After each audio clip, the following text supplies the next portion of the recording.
Yo, what's going on YouTube? It's your boy Jan Moses back here with another My Team video.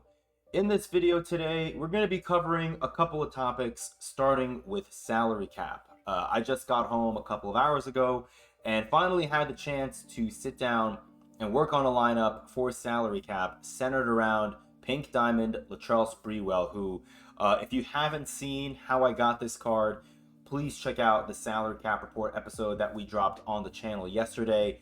I'm still in disbelief that we got this card in the way that we got this card, and even if he's not some world beater, some incredible pink diamond, getting him for free essentially is incredible. So go ahead and check that out if you haven't already. Would greatly appreciate it.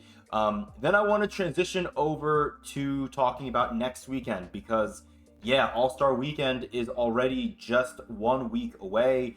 And I want to talk about what I think you guys should consider doing and something that I'm also strongly considering doing heading into All-Star Weekend. But let's start with the lineup that we put together for Sprewell. We ended up benching Anthony Davis because, as I mentioned in yesterday's salary cap report episode, it was going to be next to impossible to have a lineup where we have two players that count towards, what would that be, 13,500 salary out of an 18,500 salary cap. I mean, maybe next season when they bump the salary up by God knows how much, we'll be able to bring in multiple Galaxy Opals if we wanted to. But until then, with an 18,500 salary cap, I'd rather just bring in Sprewell and then surround him with a couple of Diamonds and Amethyst players. We're able to bring back Reed Shepard, as I talked about in the episode yesterday. Reed Shepard was at 2,000 salary for, 4 days from Tuesday until Saturday morning. Now he's back down from 2,000 salary to 1,200 salary, which is really nice because personally, I was just getting into a groove with his jumper online, and hopefully we're able to get back into the swing of things with his jumper, especially off of the catch and shoot. We're bringing in Kwame Brown in place of Anthony Davis, and I think this is the first of, I don't want to say the questionable decisions that I've made with this lineup, but I tried to bring in Kwame at the center position. I just couldn't find a power forward who I liked for 1,200 salary. I think the only one that I maybe considered, and I don't even know if he was at 1,200, was it Obi? No, I think that's why. If Obi Toppin was at 1,200 salary, I think I might have benched DeAndre Ayton and then put Kwame at the 5, Obi at the 4. But I really didn't have any power forwards that I wanted to run at, for 1,200 salary. The only one I have is Dennis Rodman, and I'm not going to run a Dennis Rodman card who can't shoot. Like, I'm just not going to bring him. He's only 6'7". I don't care if he gets every single rebound. My opponent's going to basically off ball and leave him wide open every time down the floor. So we can't do that. And so I ended up going with Kwame and Ayton, and I figured, it kind of makes sense for me because, Jaime's only 6'6", Sprewell's only 6'5", and Shepard's what, 6'3"? Yeah, he's 6'3". So we have players who are relatively undersized for their respective positions at the 1, 2, and 3. So I think having Kwame Brown, who's going to be pretty good at getting us rebounds, and he's also a big body, right? Isn't he 6'11"? Yeah, so a 6'11" power forward and then a 7'1" center, 7 foot, I apologize. 7-foot center should hopefully help make up for the lack of size at the 1, 2, and 3 for us over here. I think the most questionable decision that I made in terms of lineup construction with this lineup is my Michael Sweetney card.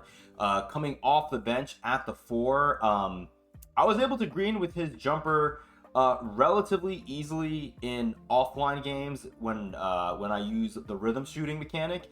With the button, it's pretty inconsistent for me. Now we'll see how that works for us in salary cap. I am going to at least try a couple of games with Sweetney, and I will see if I can upload a gameplay video with Pink Diamond Spree. I just feel like I'm using my old laptop, was not able to buy a new laptop or get a hold of the other laptop that I had been using where we can record gameplays and not lag. So I have my rinky-dink laptop right here, and hopefully it won't lag all that much if I end up uploading a gameplay video for Spree, because I really do want to do it. He just came out on Friday, and I would like to showcase him because I do think he could be a pretty fun card to use at the shooting guard position.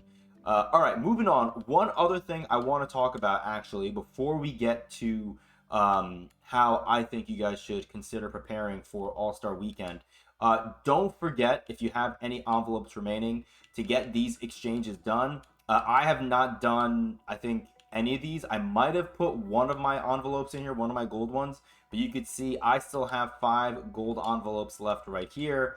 And then I have 4 red ones right here. So that's what? 8 times 4 is 32, right? So that's 32K. And then I have, is that math right? I hope so. Yeah, and then I think 8 times 5 is 40, right? So we have 4,000, and so that's going to be 36K MT that we have waiting around, which is going to get us past 1.75 million MT, which is honestly really nice because, again, we are 1 week away from All-Star Weekend, and I think what we could see are a lot of players who are, currently meta-defining cards.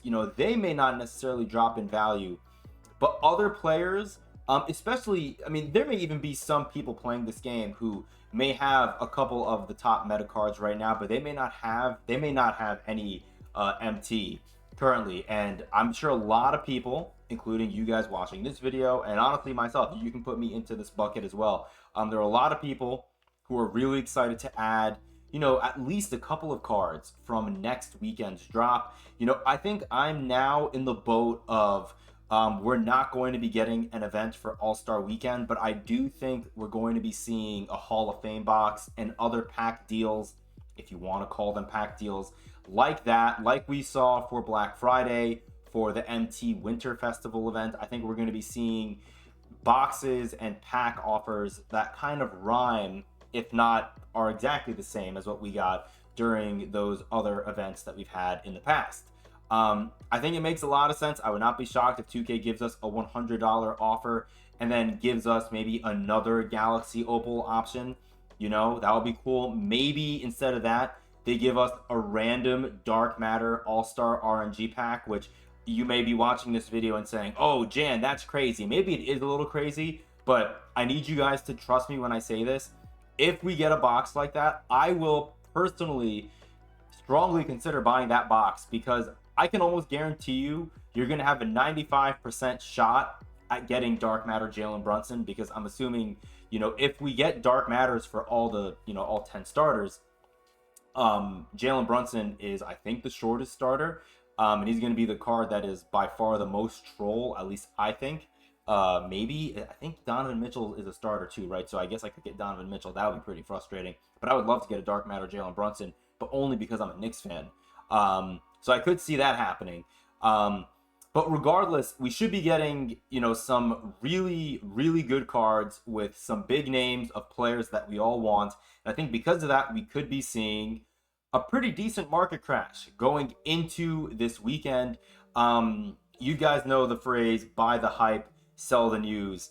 That's going to kind of be my mode of operation heading into this weekend. I'm going to be keeping an eye on players who really interest me, especially for salary cap, right? Like maybe now is a good time for you guys to try and get Pink Diamond Victor Wembanyama for really, really cheap. I'm also going to be looking at Diamond Paolo Banchero. His Galaxy Opal card already came out, and I think people are going to be probably selling off of, all their cards, including a Diamond Paolo, who I think I saw him going for, and we can take a look and see what he's going for now.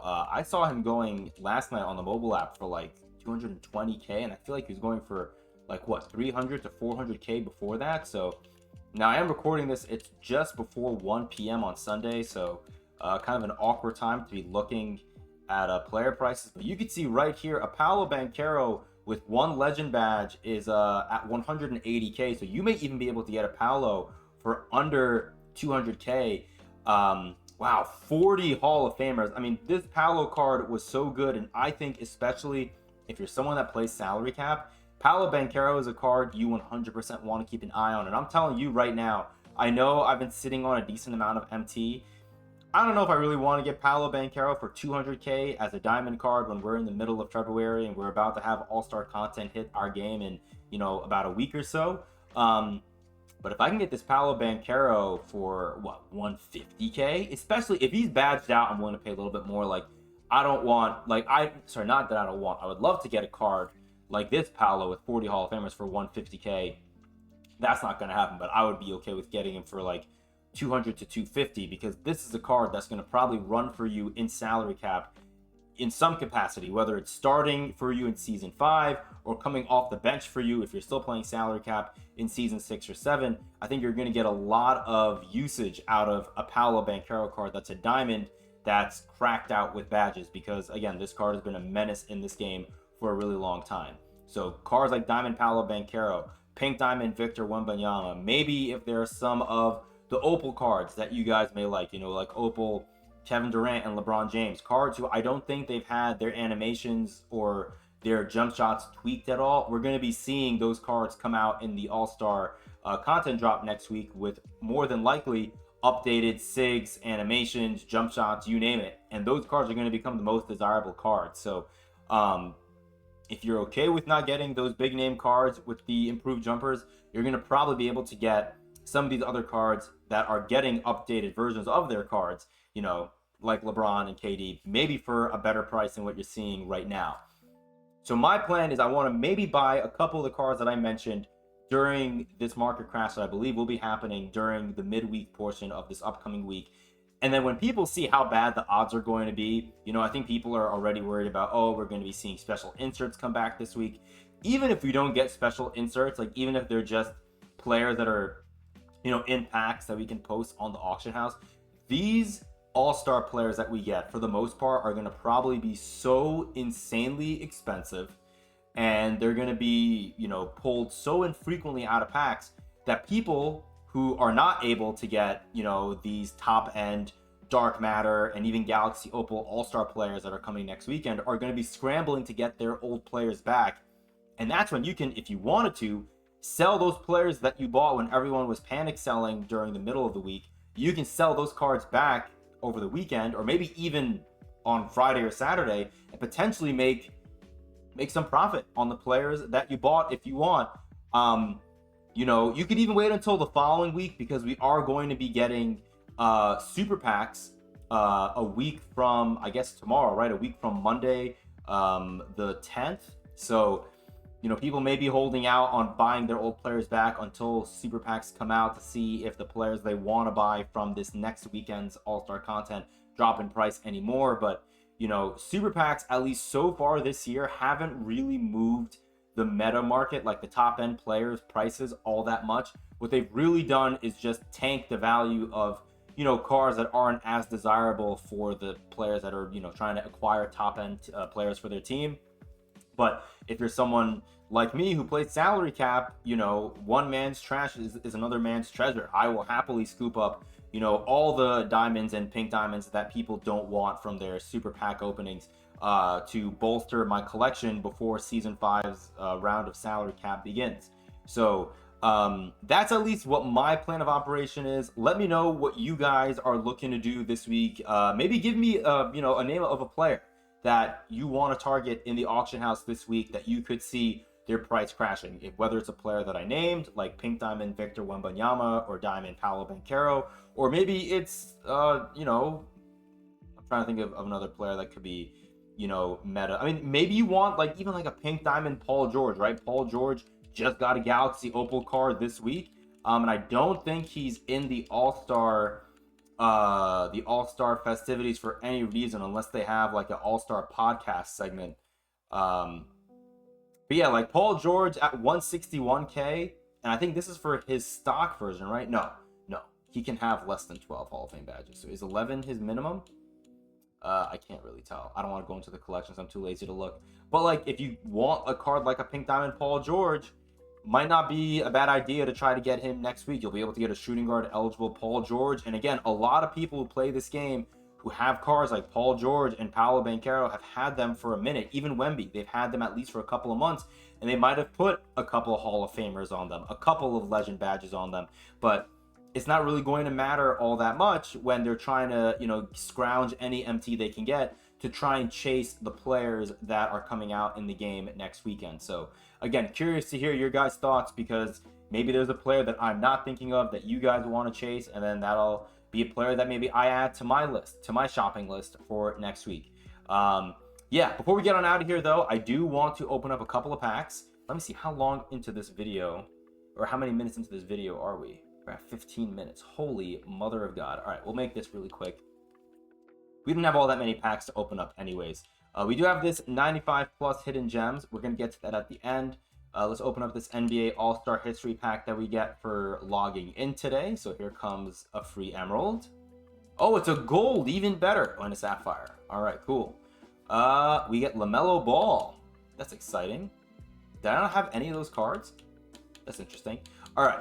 We got these 2 packs from winning 3 games in the park. Again, I got lucky, went into park, played co-op with 2 randoms. We won 3 games, and I backed off of the pad because I already have Pink Diamond Sean Kemp. So we'll open up this one. This is the 1 win streak reward, or straight up Warp Zone pack. Can we get anything? We get a shake?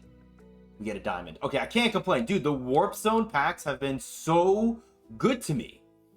What diamond do I want? You know what? I think I want Alex English, right? Even though he can't play shooting guard, which is really frustrating. Alex English would be really cool. So let me see small forward. Come on. Is he what, Western Conference? Western? 90 agility? It's blue. That could be Alex English. I think that is Alex English, right? Isn't he small forward on the Nuggets? Man, this set has been so kind to me. Alex English, welcome to the team. Maybe I'll find a way to throw him into my salary cap lineup too. We'll need to see what his salary is. Now what sucks is we have this 90 plus overall Warp Zone pack for winning 3 games in a row. I already have Scoot Henderson and I have Alex English. So I feel like unless we get a pink diamond, I'm not going to be too happy. Although if I get an amethyst shake, I mean, I guess if it shakes, it's going to be Wilt, right? I would like to get Wilt Chamberlain. And if I don't get him from this, I'm going to have to buy him during the Super Pack market crash next week. So let's see what happens here. Oh, we get Scoot. You know, again, I can't really complain, but that is not a great reward, unfortunately. I don't know how good this Don Ole card is, but you know what I'm going to do? Because this exchange is going to probably expire next Friday. I'm going to put Scoot Henderson into this set, and then maybe I'll try to complete the set later on in the week or next week when we get Super Packs. We'll see. Let's go ahead and put Scoot in there. It's the same kind of strategy I mentioned for Michael Carter-Williams. You know, you put 1 card into that exchange, even though that exchange has a timer of 7 days. As long as 1 card is sitting in that exchange, 2K will not remove it from your exchange options. So I guess that's kind of cool in some regards. So shout out Duplicate Scoot Henderson for holding down the fort on that Don Ole card. All right, 95 plus hidden gems. We got this from grinding out those 8 challenge games on mobile. The challenges really weren't all that bad. I just don't love the gameplay on mobile. It kind of reminds me of old gen gameplay, which I'm not a fan of. Before we open this up, I want to first know who you guys got out of this pack, assuming you guys opened up this pack. And I want to know what your guys' thoughts are on getting hidden gems as rewards still in this game. I'm not complaining because we got this card as an offline grind. And I'm definitely much happier that game modes like Salary Cap are now rewarding us with Pink Diamond and Galaxy Opal premium players, because I think the majority of Pink Diamond and Galaxy Opal cards that we want are now already out there in promos. I just feel like this Pink Diamond Hidden Gems collection, we have 51 Pink Diamonds left in that set, in that collection rather. I would say best case scenario, there are maybe 10 cards that are okay. You know, I mean, and then of those 10, there are probably like what, maybe a couple that are like incredible. Like if this is Cade Cunningham, I'll be really happy. But I don't know how many cards are in this set outside of Cade Cunningham that would make me very happy. And I think the odds of me getting a card like a Calvin Murphy, like a Nick Van Exel, like an Isaiah Thomas, players who are, you know, basically shorter than me, would really, really frustrate me. But the odds of getting them are really high. So let's go ahead and flip. I'm done using my Hall of Fame Yapper badge. I'm just dreading getting a short point guard out of this. Western Conference, 92 agility. It's a point guard, isn't it? It's a small forward. Who is this? I have no idea who this is. We get Paul Arizin. You know what? I'll take Paul Arizin or Arizin. Wasn't this card a player who people were saying was potentially really good? I'm actually not upset about that. Let's take him into shoot around before we end this video. And let's see what he's about. I am so happy, man. I thought for sure we were going to get Cliff Hagan again, and I love Cliff Hagan. I love his jumper, but he's only 6'4" at the shooting guard position, whereas Paul Reason, who's only 5,000 salary, is also 6'4", which is kind of frustrating. Who was I thinking of that was... Hold on. There was like a Ruby shooting guard or small forward who I also have as like a hidden gem who I thought had a solid jumper. Let me see. I'm so sorry, guys. I'm dragging out this video longer. I was thinking of Jack Marin. Yeah, I was going to say, Paul Reason. I don't recall him being 6'4", and that's because I was thinking of someone else. Let's take him into shoot around real quick and see if Paul Reason is any good. So we end up not getting a short point guard, but we get an undersized shooting guard instead. Let's just see what his jump shot is like. Maybe he won't be all that bad. I mean, will I use this card? Probably not. Oh, not a lot of hot zones either. Oh, he's a short boy. Jumper's not bad, though. Yeah, the jumper's not bad. It's going to be hard to time online for me, but, you know, for getting, 8 challenge games done on mobile, I will definitely take a Paul Reason. Not the worst thing in the world. Again, the odds of you getting a really good pull out of the Hidden Gems collection, it's like slim to none, man. So if you don't get a short point guard, count your lucky stars and just keep it moving. All right, appreciate you guys. Sorry for the longer video, but I had a few things I wanted to get out there. We have a week to go, once again, until All-Star Weekend. Again, let me know down below, what's your strategy? We have 5 days left, basically, or yeah, I would say 5 days left, right, according to my math, before, the content drop on Friday. The last thing I'll leave you with, if you have a significant other, partner, any loved one that you would want to potentially, make happy, just remember that Friday, when we get the All-Star content drop, is also Valentine's Day. I will not be on 2K more than likely at all, outside of maybe logging on my phone to get the daily login to get my 90+ overall premium. But besides that, I don't think I'm going to be on the game, because if I do get on the game, I'm going to get in a lot of trouble. And I don't really want to. I want to be able to celebrate with my girlfriend. So we have something really fun planned for Friday. But just, keep that in the back of your mind. The All-Star content will be there. If you choose All-Star content over your loved one, they may not be there on Saturday the 15th. So, yeah. Love you guys. Have a great rest of your weekend. Also, real quick, let me know down below, who are you rooting for in the Super Bowl? Because this is a rough one for me. I'm a Giants fan, which is really rough to say on its own, and that's why I don't want to see the Eagles win. But watching the Chiefs win 3 in a row is also kind of annoying too. So, yeah, not really looking forward to the game, but let me know who you're rooting for down below. Appreciate and love all you guys. Have a great rest of your weekend, and until next time, I'm out. Peace.